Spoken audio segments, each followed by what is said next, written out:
ध्येयं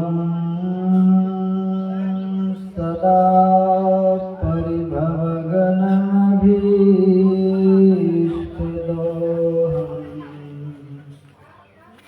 तीर्थास्पदं शिवविरञ्चिनुतं शरण्यम् धृतिहारतिहं प्रणतपालभवाधिपोतं वन्दे महापुरुषते चरणारविन्दम्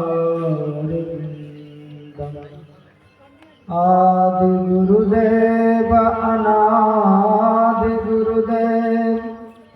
अनंत गुरुदेव अखिल गुरुदेव शरण गुरुदेव शरण गुरुदेव श्री गुरु महाराज चरणारविंद नमो नमस्ते। बोलिए सदगुरुदेव भगवान की जय, गुरुदेव भगवान की जय, गुरुदेव भगवान की जय। अखिल विश्व ब्रह्मांड नायक परम पिता परमात्मा सदगुरुदेव के चरणों में कोटि नमन। उपस्थित धर्म प्रेमी सज्जना, भक्तिमती माता एवं आदरणीय ग्रामवासी, आप सबको विदित है कि 2 दिवसीय सत्संग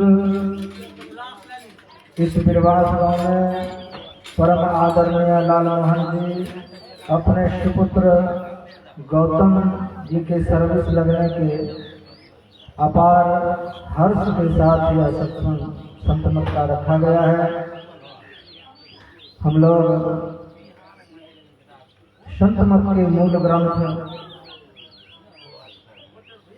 सत्संग योग से वेदवाणी का, गुरुवाणी का, संतवाणी का पाठ श्रवण किया।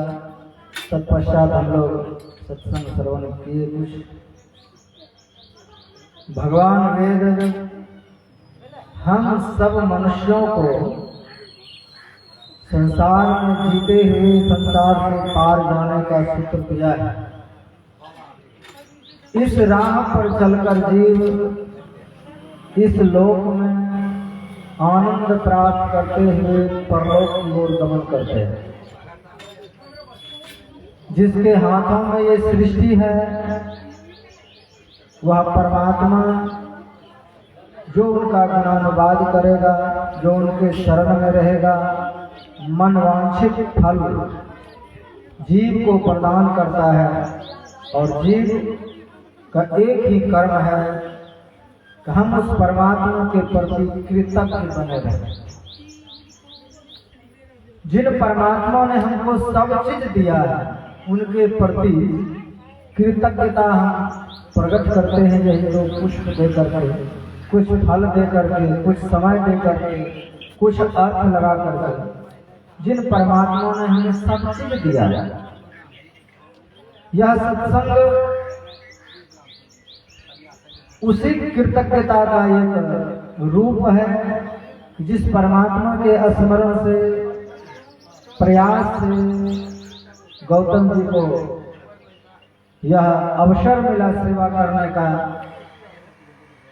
और इसीलिए गुरु की सेवा में, संत की सेवा में लगे हुए हैं कि गुरु महाराज इसी तरह से जीवन में, आने वाले जीवन में और उच्च गति को, उच्च पद को प्रदान करें और करते हैं।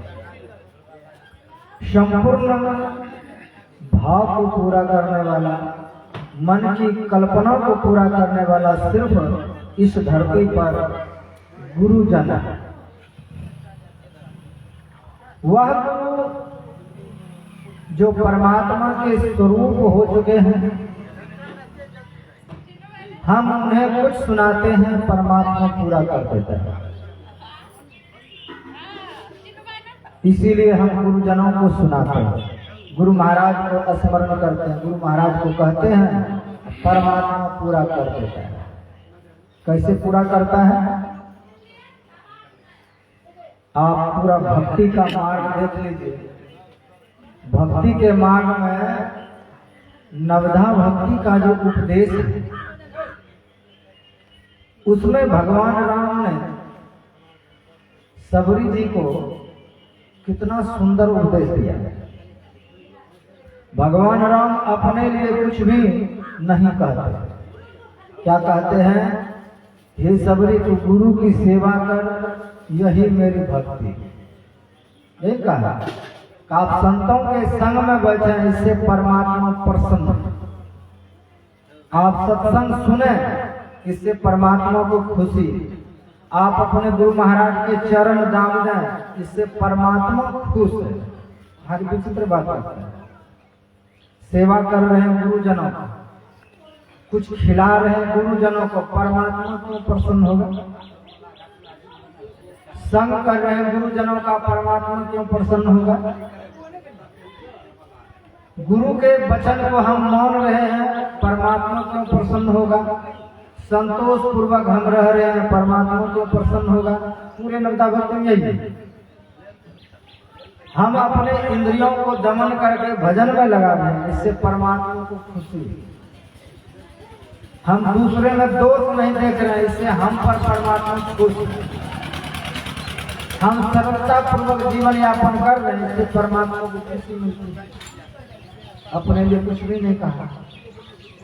इसी को गोस्वामी तुलसीदास जी महाराज कहते हैं, अंतर्यामी गर्भगत संत सुंदरी माय, तुलसी पूजे एक को दो पूजे जाए। कितना सुंदर दृष्टांत दिया है। कहा कि जैसे कोई किसी माता को प्रसन्न करे और वह माता जिसके गर्भ में बालक पल रहा, आपने माँ को जिस तरीका से खुश कर दिया, का उसके उदर में जो बालक है वह भी खुश हो जाए। अपने उस माँ को कुछ भोजन करा दी, माँ प्रसन्न हो जाए तो उदर में बालक भी प्रसन्न हो जाए। आपने माँ को अगर रुला दिया तो उसके गर्भ में बालक भी रोने लगता है, उसके गर्भ में पल रहे बालक भी खिन्न हो जाता है, वह भी उदास हो जाता है। तो कान तो माँ के पास है, लेकिन सुनता है बच्चा। देखती माँ है और संस्कार चला जाता है बच्चे में। खाती माँ है तो ताकत हो जाता है बच्चे की। वस्त्र पहनती माँ है, प्रसन्नता के लिए सजती वो है, बालक गर्भ में प्रसन्न होता है। यही बात है संत महापुरुष और ईश्वर के बीच का। जैसे गर्भवती माता जो खाती, जो देखती, जो पीती, जैसे जीवन यापन करती, उसका पूरा असर गर्भ के बालक पर पड़ता है।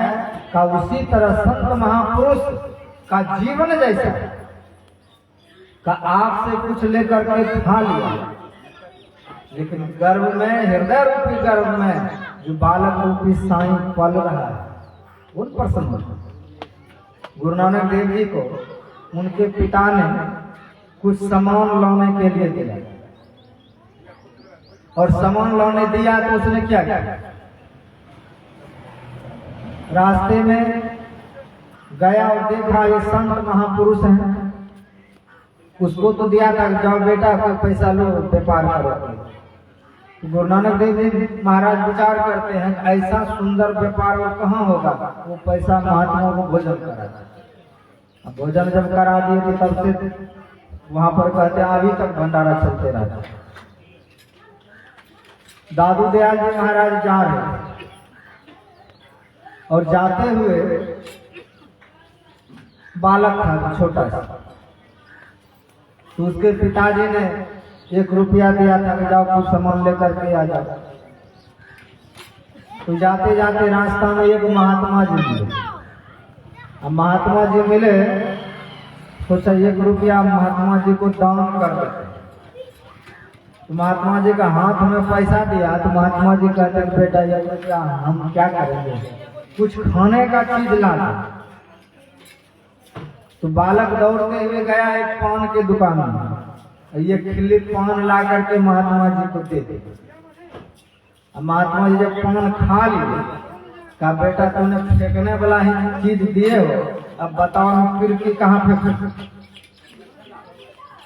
तो दादू जी महाराज कहते हैं कि बाबा फिर की कहाँ फेंकिएगा, मैं ही दिया हूँ, मेरे मुंह में डाल दो। महात्मा जी कैसा था, कहते ठीक है लो। संत गरीबदास जी महाराज हरियाणा में वो लिखते हैं, दादू को सदगुरु मिला, दही पान की पीक, मुंह खोला और उनके गुरु ने मुंह में पान का पीक दे दिया। जैसे मुंह में पान का पीक दिया वो घोंट गए। अब घोंट जब गए तो जब बैठे थे समाधि में ही सीधे चला गया। दादू को सदगुरु मिला, दही पान की पीक। तो गुरु को प्रसन्न कर दिया और प्रसन्न किया तो उसने पीक के द्वारा अपना कृपा प्रदान कर दी, समाधि में चला गया, आनंद विभोर हो गया। उसी समय से उसके जीवन में गुरु की कृपा हुई और ये पूर्ण संत बनकर के उभरे। तो हमें देखने में लगता है हम भगवान के सामने करोड़ों की चीज अर्पण कर दें, लेकिन भगवान कहते हैं सब चीज तो मैं ग्रहण कर लेता हूँ, लेकिन किसी रस का स्वाद संत महापुरुषों की जिज्ञासा से ही मैं ग्रहण करता हूँ। तो भीतर में है, जैसे बालक माँ के उदर में है तो खाती तो माँ है, लेकिन उसका रस, उसका सार बच्चे को जाकर के मिल जाता है। का उसी तरह जो संत महापुरुष अपने हृदय में उस परमात्मा को धारण किए हुए हैं, खाता हुआ हमारे गुरुदेव दिखते हैं, रस लेता हुआ परमात्मा। हम गुरु महाराज को कुछ सुना देते हैं, काम करने कौन आता है? तो परमात्मा जाके आपका काम कर देते। सुनते हैं बैठे बैठे, ये इनके कानों से कौन सुनता है? क्योंकि इनके हृदय में जो है वह विराट परमात्मा, जो परमात्मा स्वरूप ही हो गया है। का सुनने वाला गुरु होता है, देखने वाला गुरु होता है, छूने वाला गुरु का हाथ होता है, लेकिन कृपा करने वाला उसके भीतर से परमात्मा ही करते हैं, क्योंकि परमात्मा ही जाकर बैठ गए हैं। इसलिए कबीर साहब कहते हैं कि जब मैं था तब हरि नहीं, अब हरि है मैं ना।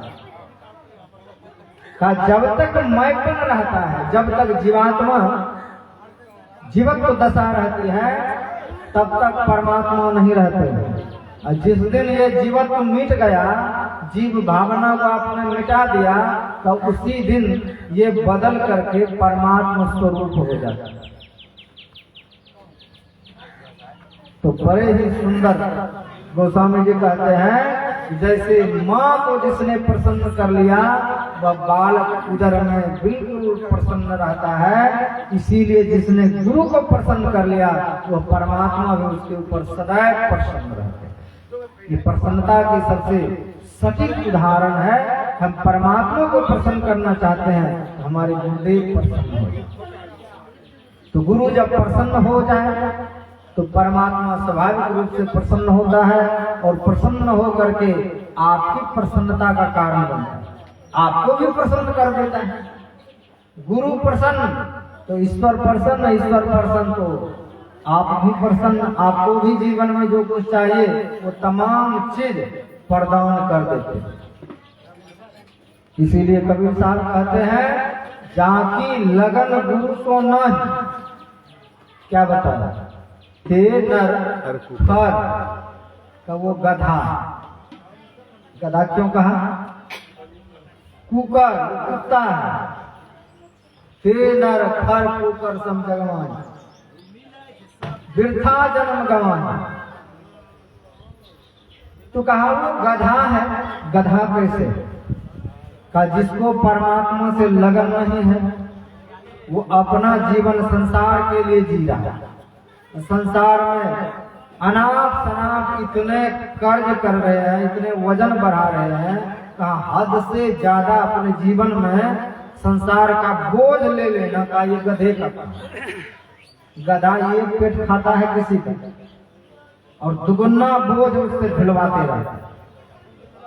कहते उसी तरह ऐसे व्यक्ति जो परमात्मा और गुरु के शरण में नहीं है, वो उस घर के लिए गधा साबित होता है। गधे की तरह दिन रात कमाते रहता है, अपने ऊपर वजन लेकर के चलते रहता है। एक दृष्टांत आया कि जब परमात्मा ने सृष्टि की रचना रची तो उसने पहला काम किया मनुष्य की रचना, कुत्ता की रचना, गधा की रचना, उल्लू की रचना, और सबको आदेश दिया कि तुम लोगों को 40-40 वर्ष का उम्र दिया, जाओ अपना संसार में जैसे जीना हो जियो। तो मनुष्य तुरंत खड़े हो गए कि महाराज हम मनुष्य हैं और कुत्ता वाला उम्र हमको दिए हैं, जितना कुत्ता जिएगा उतना ही हम जिए हैं, हमको ये मंजूर नहीं है, हमको और चाहिए। तो भगवान को बाध्य कर दिया रोकने के लिए, कहा ठहरो सब। तो कुत्ता कहते हैं प्रभु एक तो आपने हमको कुत्ता का शरीर दिया, उसमें भी 40 वर्ष, इतना हमको नहीं चाहिए, नीचे होने में दिए हैं, हमको आधा कर दीजिए। हमको शौक नहीं है कुत्ता बन करके मिष्टा खाऊं और खेत में दौड़ते फिर, हमारा उम्र आधा कर दीजिए। गधा ने कहा प्रभु मेरा भी उम्र आधा कीजिए। उल्लू ने कहा मेरा भी उम्र आधा कर दीजिए। कितना बच गया हूं? 20 वर्ष कुत्ता का, 20 वर्ष गधा का, 20 वर्ष उल्लू, हो गया कितना? 60 वर्ष। मनुष्य का पहला आयु कितना है अपना? 40 वर्ष। तो ये चाहिए तुमको 60 वर्ष इन सबसे मैं काट करके रखा हूं, तुम लेना चाहोगे? का प्रभु दीजिए, हम तो चाह ही रहे हैं, हमको 100 वर्ष चाहिए। तो मनुष्य ने उन तीनों का उम्र ले ली, और तीनों का जब उम्र लिया, देखिए मनुष्य कोई भी व्यक्ति है 40 वर्ष तक वो ठीक ठाक जी लेगा। उसके बाद अपने से संसार को इतना बढ़ा लिया है कि अब उसको धीरे धीरे इतना वजन बढ़ गया है संसार का, चल नहीं पाता। कर्जा कर लिया, घर बनाने में, जमीन खरीदने में, पढ़ाने में, लिखाने में, आपका पढ़ाया इतना बढ़ गया कि अब उम्र गधा वाला, धोते हुए नहीं बन रहा।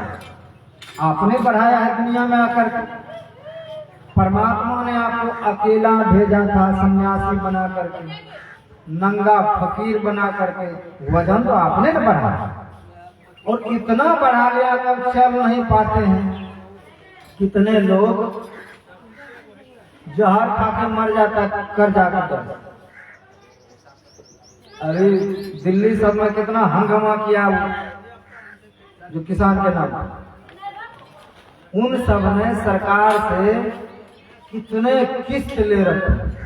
किसी के पास 5 लाख कर्ज है, किसी के पास 10 लाख कर्ज है। अब देना हम नहीं चाहते हैं तो सब इकट्ठा होकर के सरकार को दबोचो कि मेरा माफ करो, नहीं माफ करोगे तुम हटो गद्दी से। तो ऐसे लोग जो जिसने सरकार से बहुत ज्यादा कर्ज ले करके अब देने में सामर्थ्य नहीं है, तो रोड पर उतरो, सरकार को ताकि मेरा माफ हो जाए, नहीं माफ करे तो कपड़ भंगी चालू, पूरा दिल्ली को तहस करता है। ये ऐसे लोग हैं जो कर्ज ले लिया और देने के नाम पर लाठी लेके दौड़ता है। होता है गांव में भी ऐसा होता है कि आपसे बहुत मीठे वचन में कर्ज ले लिया, अब मांगने जाइए तो एक घर के भाग होगा तो देंगे। तो कर्ज आपने लिया है तो देना पड़ेगा हर, कर्ज बढ़ाए हैं तो उसको ढोना पड़ेगा हर हालत में। तो परमात्मा ने नहीं कहा था कैसा कीजिए, अपना शौक बढ़ाते गए, कर्ज बढ़ाते गए, और गधे वाली उम्र आ गया, धोते रहिए। इसी को कबीर साहब कहते हैं, तीन खर कुकर सब जग में वृथा जन्म गमाही, जिनकी लगन गुरु से ना।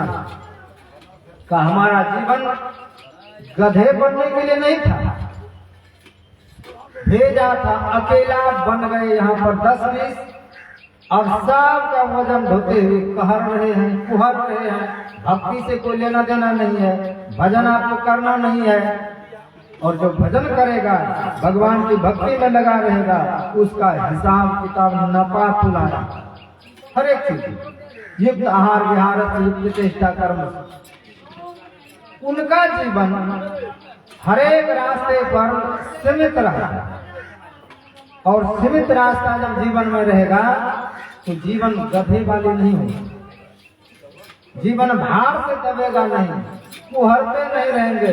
अपना जितना जरूरत है जरूरत के हिसाब से संतान हो, जरूरत के हिसाब से कर्ज हो, जरूरत के हिसाब से सब चीज।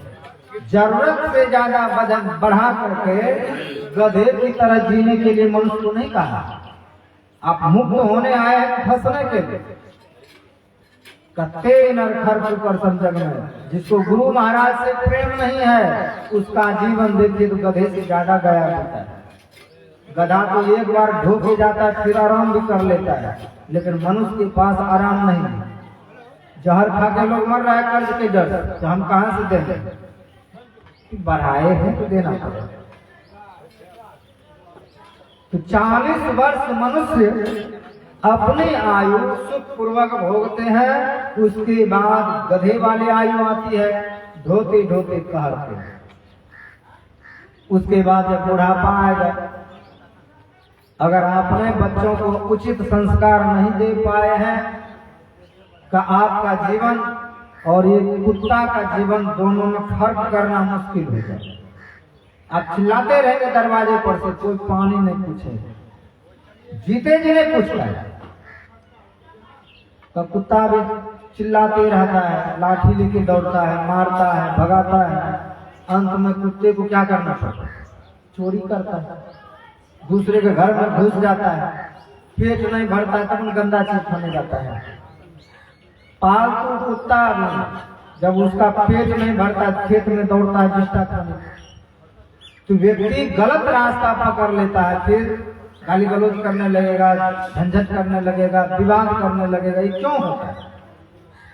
कुत्ते वाला हालत हो गया, कोई सुनना नहीं चाहता है। आपने कभी संतों की बात सुने, गुरु की बात कभी माने? जब आपने गुरु की बात नहीं माने है तो आपकी बात कौन मानेगा? दुनिया में संसार के लोग कौन मानेगा? आपका खुद का बेटा नहीं मानेगा आपकी बात। इसलिए गीतानंद स्वामी कहते हैं, मेरी मत मानो, यमराज को मनाएगा, तेरा कर्म दंड तुझे मार कर देगा। जो गुरु की बात को नहीं मानता है, गुरु को नहीं मानता, ईश्वर को नहीं मानता, तो उसकी बात फिर यमराज भी नहीं मानेगा उसको। जो कहेंगे छोड़ दीजिए घंटा के लिए, बिल्कुल नहीं छोड़ेगा।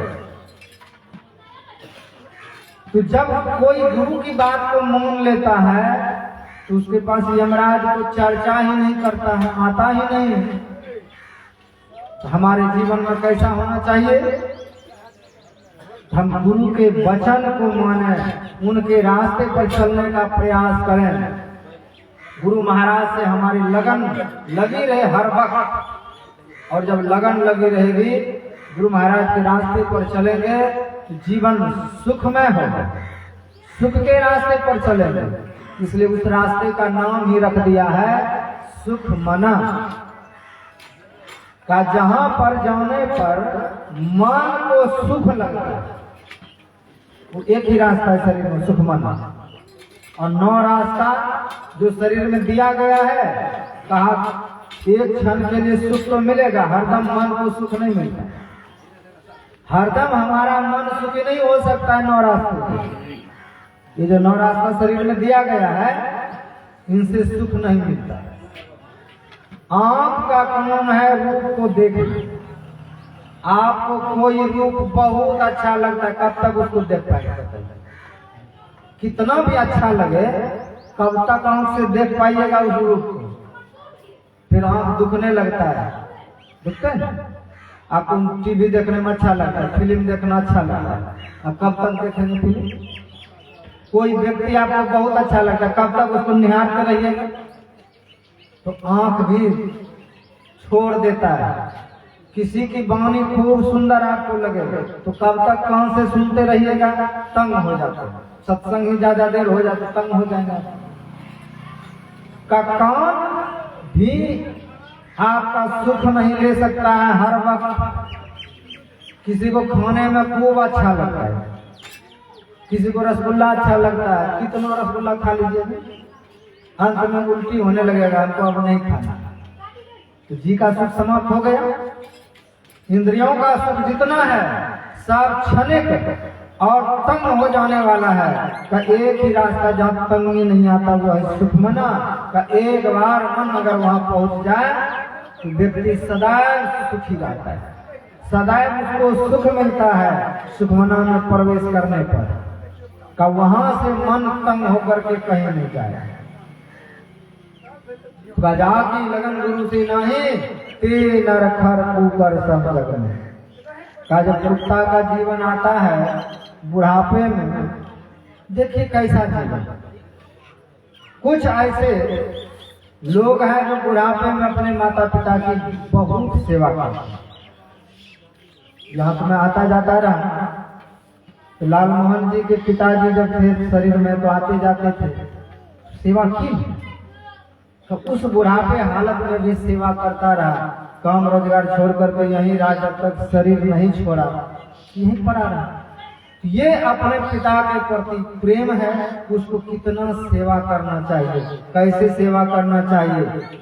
और यही चीज अपने आने वाले बालक पर संस्कार बनता है। हमारे पिताजी ने कैसे, मेरे पिताजी ने किस तरह से दादाजी की सेवा की, हमको कैसे करना चाहिए।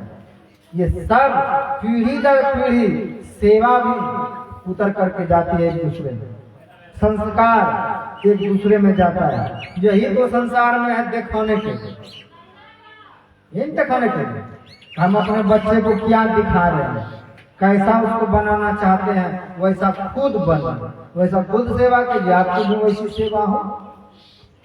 तो हम अपने जीवन में इस तरह से चाहते हैं जैसा वैसा खुद बनिए, और खुद बन करके जब सेवा करेंगे तो हमारी आपकी भी सेवा हो। तो कहते हैं जब कुत्ते वाला आयु आता है मनुष्य के पास तो फिर उसकी बातों को कोई सुनना नहीं चाहता है। जैसे तैसे वह जब समय बीतता है फिर उल्लू वाला आयु आता है, आंख रहेगा लेकिन दिखाई नहीं देगा, अंधेरे की तरह जीवन हो जाता है। बुढ़ापा आते आते आदमी सब तरफ से विकलांग हो जाता है, पैर काम नहीं करता है, हाथ काम नहीं करता है। आप कहेंगे अगर मेरे पास बैंक में पैसा रहेगा उस पैसे से हमारी सेवा हो जाएगी। एक गुरु महाराज की शिष्या बहुत वृद्धा हो चुकी, वो मास्टरनी थी पढ़ा, तो मास्टरनी जब तक बनी रही तो खूब दान पुण्य सेवा किया। जब तक वो चल फिर सकती थी खूब सेवा की। अभी पुस्तक छपाए तो पुस्तक छपाए तो इसमें लाल मोहन जी ने भी 3100 रुपया दिया। वो माता जी भी बहुत देती थी। इस बार कहती है कि बाबा अब तो हम चल भी नहीं पाते, पैसा तो मेरे बैंक में बहुत रहता है, लेकिन जैसे बैंक में पैसा आता है मेरा बेटा उठा लगवा लेता है अथवा दस्तखत करवा लेता है, सब उठा के वही ले लेता है, हमको दान भी नहीं कर सकता। बुढ़ापे में वो हाल, पेंशन आया खाता में, बच्चा लोग उठवा करके खा गया। अब बेचारी वो न दान कर सकती है ना मन से कुछ सोच सकती है, पैसा भी अंत में सहायक नहीं हो पाता। तो ये संस्कार, सत्संग का संस्कार, मर्यादा का संस्कार, परिवार में जीने का संस्कार खुद अपने बच्चे को इतना दीजिए कि जीवन भर उस संस्कार को जान सके, समझ सके।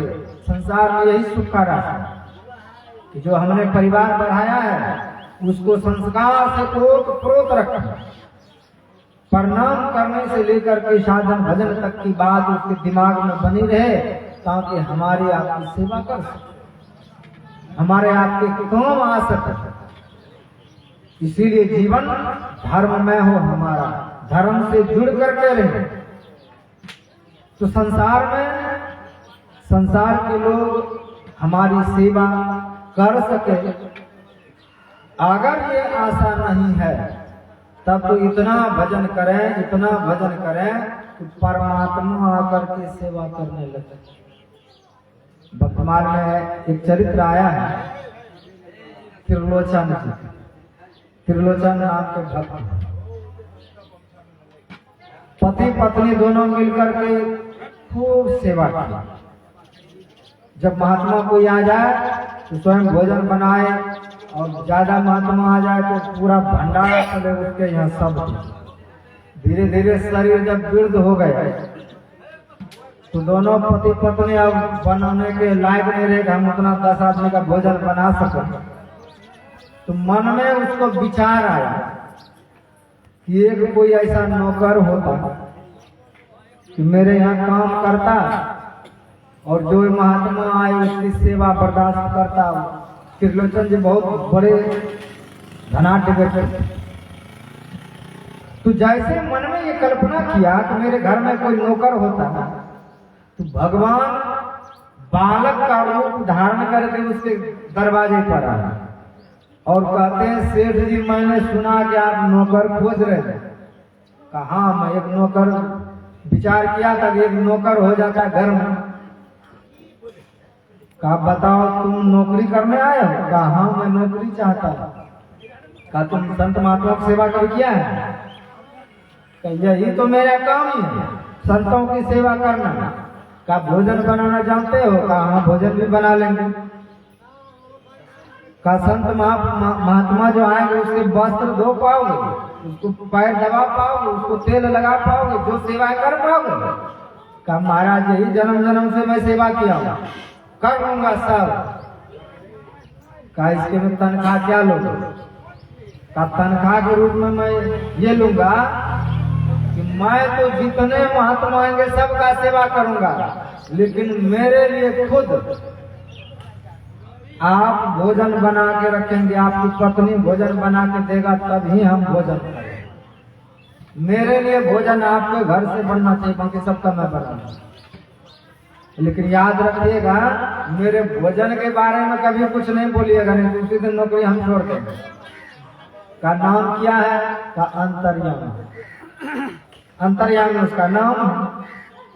अब उसके यहाँ रहा 1 वर्ष तक भगवान नौकरी करता रहा, बर्तन मांजे, भोजन बनाए, महात्मा को खिलाए, पैर दाबे, सेवा करे खूब। तो एक दिन त्रिलोचन जी की पत्नी गांव घूमने के लिए गई। गांव जब घूमने गई तो गांव में उनकी सहेलियां सब कहती है कि बहन लगता है तुम बहुत सूख गई हो, क्या बात? ज्यादा कोई बात नहीं है, मेरे घर में तो महात्मा लोग आते रहते, मेरा नौकर उसकी सेवा करता है, लेकिन नौकर ऐसा है दिन में 3-4 बार खाता है, उसी के लिए भोजन मैं बना करके दिन में देती रहता। इतना ही बात बोले। नाम तो उसका अंतर्यामी था, वो सुना लुप्त हो। अब जब लुप्त हो गए त्रिलोचन जी जब अपने घर आए तो देखते नौकर है कि महात्मा लोग भूखे पड़े हैं, आज भोजन भी नहीं बना, महात्मा की सेवा भी नहीं हुई। खूब खोजा शाम तक, कहीं नहीं। फिर पत्नी से पूछते हैं कि तुमने कहीं उसके भोजन के बारे में कुछ बोले तो नहीं? मैंने उसको तो कुछ नहीं बोला, लेकिन गांव आज गई थी घूमने तो गांव में किसी ने पूछ दिया तो वही बताया था मेरा नौकर खाता है दिन में 3-4 बार। कहा बोली तुम वहां सुन लिया, यहाँ ये अंतर्यामी कौन था? आज दिन तक हम लोग सेवा कराते रहे, बिना कसूर का, बिना लड़े झगड़े कहाँ चला गया? तब उसके मन में भावना आई कि ये साधारण मनुष्य नहीं था।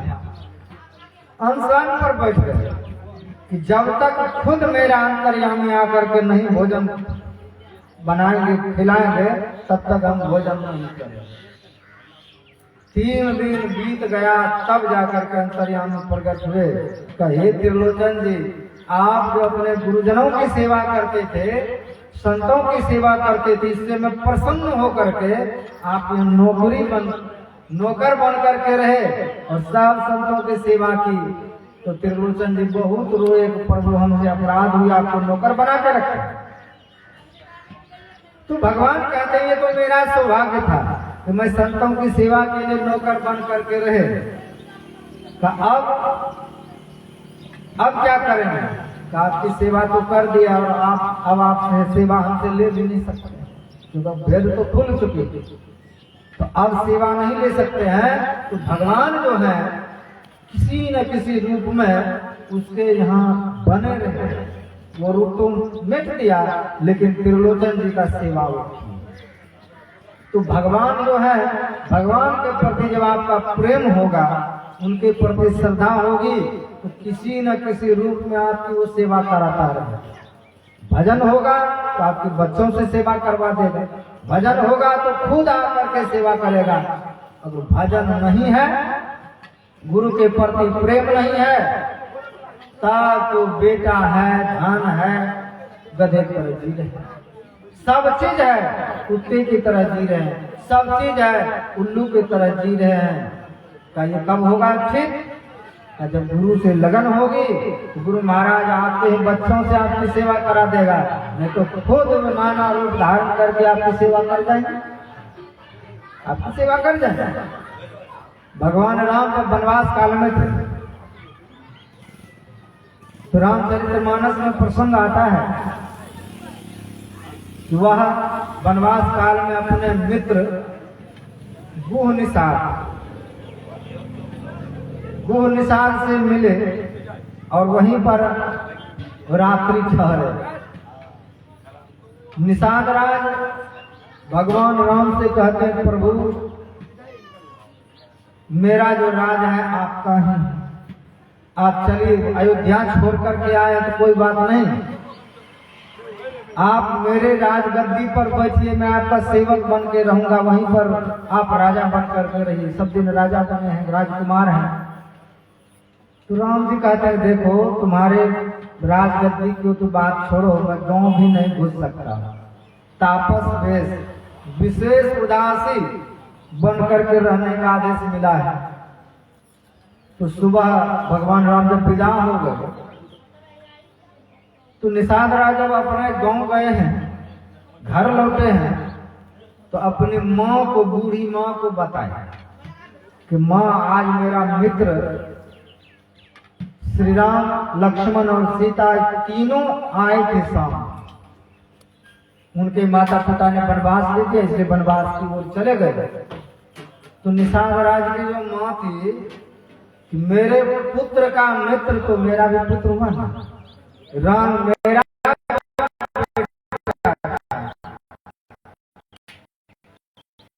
अरे तुम उसको मेरे पास नहीं ले आए, तुम्हारा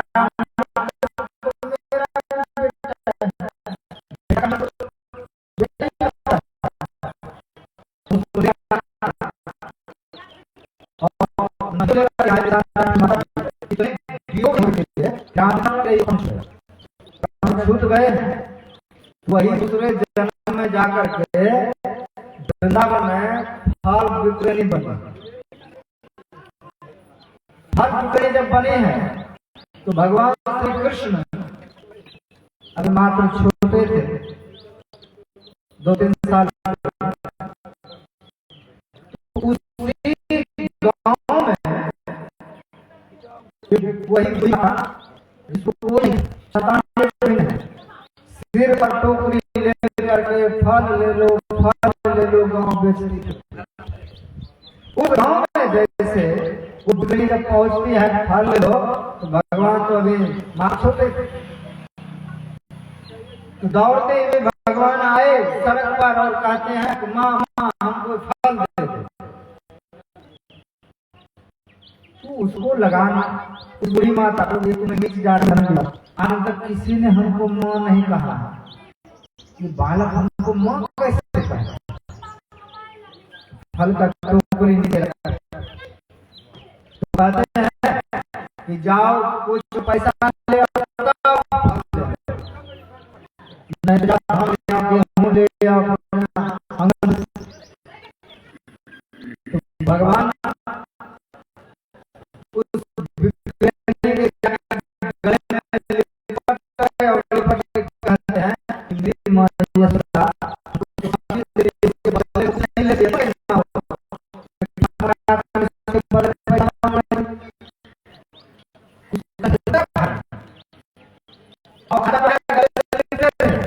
लेकिन डर है कि कोई लोग देखे हमको मारेगा, मैं क्यों हूँ छोड़ दो मेरा, लोग बिगड़ेगा। भगवान छोड़ने के लिए कहा बेटा अगर हम तो समझते बेटा का क्या फर्ज होता है, बेटा फर्ज को मानना पड़ेगा, तुमको फल दे रहा हूं। भगवान दौड़ करके आंगन में धान की ढेरी में हाथ घुसाया, आते आते सब बाहर गिर गया, दो चार को रहा, दो चार धान रहा, जाकर उसके टोकरे में उझल दिए वही दो चार धान। और फल बिक्रेने में सारा फल, आज समझिए जैसे जीवन का कोई फल होता है, संपूर्ण जीवन का फल आज भगवान को सौंप, और फल बिक्रेने वही दो चार धान उसमें लेकर के वस्त्र से ढक करके अपने घर की ओर लौट पड़े। और जब घर गई है टोकरी नीचे रखे तो देखते हैं पूरा रत्न से भर गया उसका टोकरी, रत्न से भरी हुई टोकरी। और उधर कुछ दिन के बाद वो फल बिक्रेने का जब शरीर छूटा है, कोई नहीं था उसका, कोई नहीं रहने के कारण कौन उसको जलाए, कौन मुखाग्नि दे, कौन उसके श्राद्ध क्रिया करे। भगवान को याद आया कि मेरी माता एक शरीर छोड़ चुकी है, तो भगवान कृष्ण ने जाकर के उसका संस्कार किया, अपने हाथ में संपूर्ण कार्य किया। तो भगवान तो मात्र प्रेम के और भक्ति के बस में है। हम अपने जीवन में संसार के लिए कुछ भी कर देंगे, संसार हमारे लिए बहुत कम करेगा, उतना नहीं कर सकता है। भगवान को थोड़ा किया गया, परमात्मा को थोड़ा दिया गया, धर्म को थोड़ा दिया गया, अनंत गुना होकर के लौटता है। हम परमात्मा के जीवन को देखें किस तरह से अपने भक्तों पर उसने कृपा किया है, भक्तों पर दया किया है। इसलिए जीवन में सत्संग को पकड़े रहेंगे तो सत्य पकड़ा रहेगा, और सत्य स्वरूप वो परमात्मा है। और सत्संग अगर जीवन में होता रहेगा तो हम बहुत तरह के दुखों से बचते रहेंगे। जीवन में ये सत्संग चाहिए, इसलिए गुरुदेव कहते हैं सत्संग नित्य, ये नित्य होना चाहिए। घर में हो, जहां भी हो, खेत में हो, खलिहान में हो, सब जगह हमारे जीवन में सत्संग की महत्ता है। सत्संग करते ही रहना चाहिए अपने जीवन में, और सत्संग जब करते रहेंगे तो बहुत सारे दुखों से बचेंगे, बहुत सारे पापों से बचेंगे, पाप कर्म करने से बचेंगे, जीवन में पुण्य का संचय होगा। इसलिए सत्संग करना चाहिए। श्रीधाम वृंदावन में जहां पर इस बार अखिल भारतीय हुआ था, गए थे यहाँ पे वृंदावन में हुआ था, तो उस क्षेत्र में एक काली दह, उस काली दह में एक महात्मा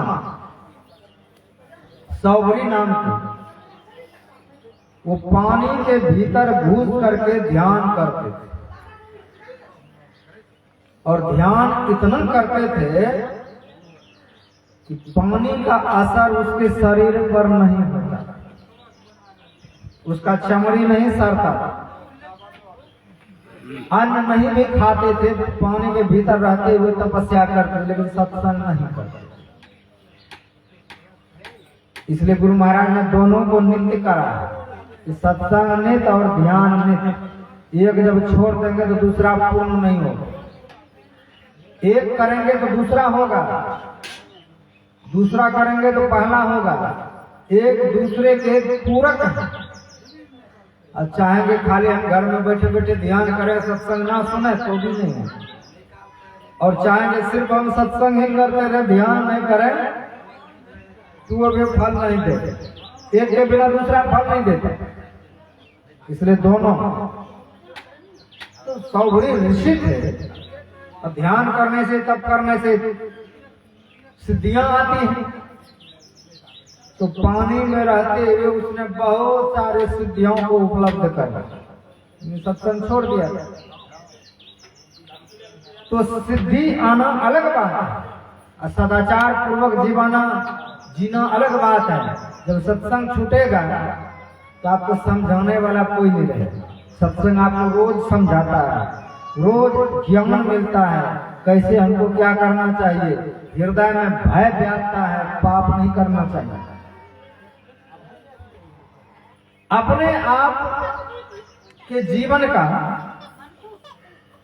महत्व महसूस होता है कि मैं मनुष्य हूं, हमको क्या करना चाहिए। तो सौभरी ऋषि सत्संग तो बिल्कुल छोड़ चुके थे, पानी में बैठ करके तपस्या करते, और उस तप के बल पर उसको सिद्धियां आई। और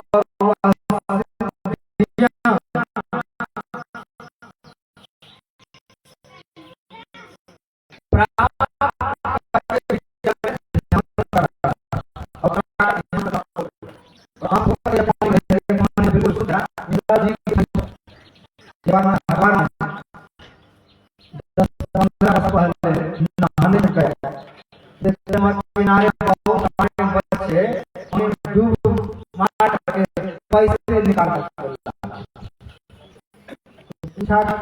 पैसा लाते बाबा भीतर घुसे हैं और आंख खोल करके देखते हैं, पैसा दिखाई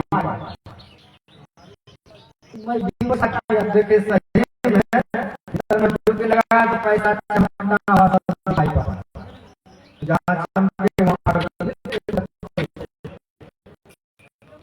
तो पानी में जब पानी रहेगा तो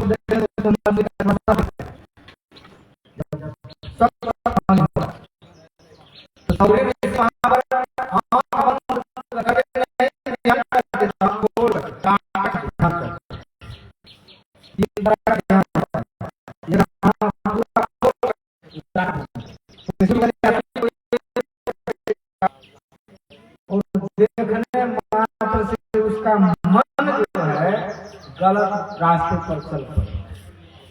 पानी में है, मछली को देखा और मन में हुआ कि तपस्वी आए हैं, तो तपस्वी ऋषियों का जब आदर सत्कार किया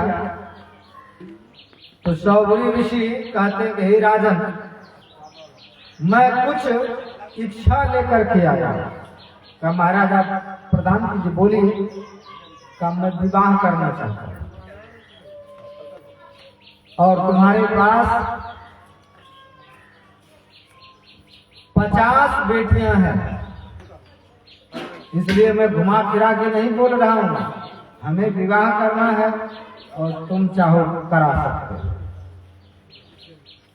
तो राजा का दिमाग सन्न से रह गया कि इतने बड़े तपस्वी हैं, हजारों वर्ष से इसने तपस्या किया है, इतनी शक्ति है, अगर मैं ना कह दूंगा तो एक बार ये श्राप देगा तो पूरा खानदान हम समाप्त हो जाएगा। अगर हाँ कह देते हैं जिस बेटी के साथ इसका विवाह करूंगा तो मुंह में दांत भी नहीं बचा, पेट में आंख भी नहीं है, गल चुके हैं। बताइए ऐसे जिसके मुंह में दांत नहीं, पेट में आंख नहीं, अपनी बेटी का विवाह कैसे करा सकते? जीवन भर वो गाली देगी। अब दोनों तरफ से राजा बड़े फंसे हुए हैं, हाँ कहेंगे तो जीवन भर बेटी गाली देगी, ना कहेंगे तो ये हमको श्राप दे करके जला देंगे। तीसरा उपाय सोचे, कहते हैं महाराज आप जाइए अंतःपुर में, 50 बेटियां हमारी हैं, जो आपको पसंद करेगा उनके साथ हम करा था। राजा के मनोभाव को उसने समझा और जब अंतःपुर में प्रवेश करने लगे तो सर्वांग सुंदर रूप धारण, और सर्वांग सुंदर रूप जब धारण किए हैं, अंदर जब प्रवेश किए हैं तो मानधाता की 50 बेटियां लड़ पड़ी है कि पिताजी हम ही इसी के साथ विवाह करें। लाख समझाने पर भी किसी ने नहीं माना। अंत में राजा मानधाता विवश होकर के 50 बेटियों का विवाह उन्हीं के साथ कर दिया। बताइए, सत्संग नहीं करने से कहां कहां जाना पड़ता है। अब 50 पत्नी हो गई, शक्ति कितना उसके पास का। भगवान कृष्ण में जो शक्ति थी कि 16,108 विवाह किए और उतना भवन तैयार कर, एक एक रूप से एक एक पत्नी के पास रहता है। तो सौरी ऋषि ने भी वही कहा। उस वन में 50 भवन आलिशान बनाया और 50 पत्नियों के साथ एक एक रूप रख, एक एक रूप से रहने लगे सबके पास। और समय पर एक पत्नी से 100 संतानें जन्म दी। कितना हुआ? 5,000 संतान। फिर उनका बेटा, फिर विवाह, 50,000 की बस्ती को तैयार कर दिया कुछ दिन में।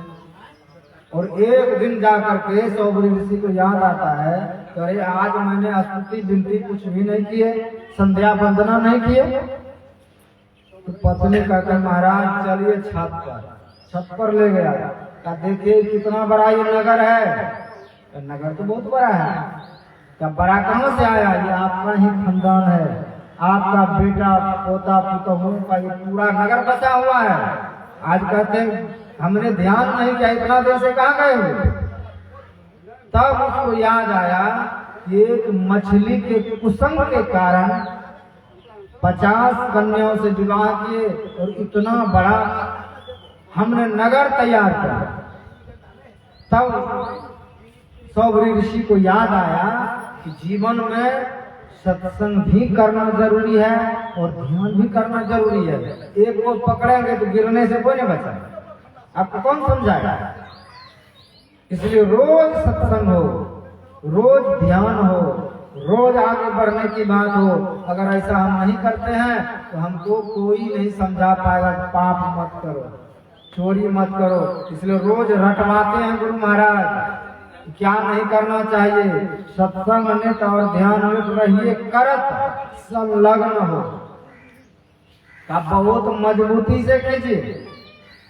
व्यभिचार, चोरी, नशा, हिंसा, झूठ तजना चाहिए। इसीलिए कहा कि सत्संग रोज कीजिए, ध्यान रोज कीजिए।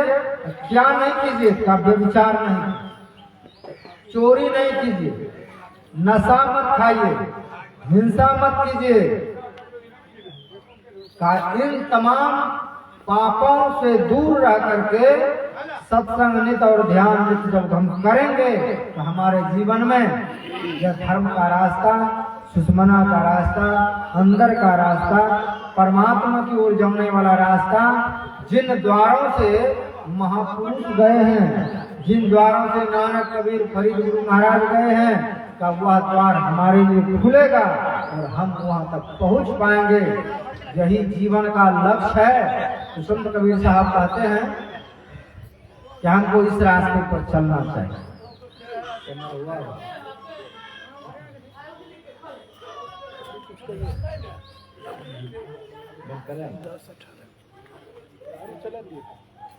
श्री सद्गुरु महाराज की जय। तो हम अपने जीवन में धर्म को जब स्थान देते हैं तो धर्म ही हमको देता है।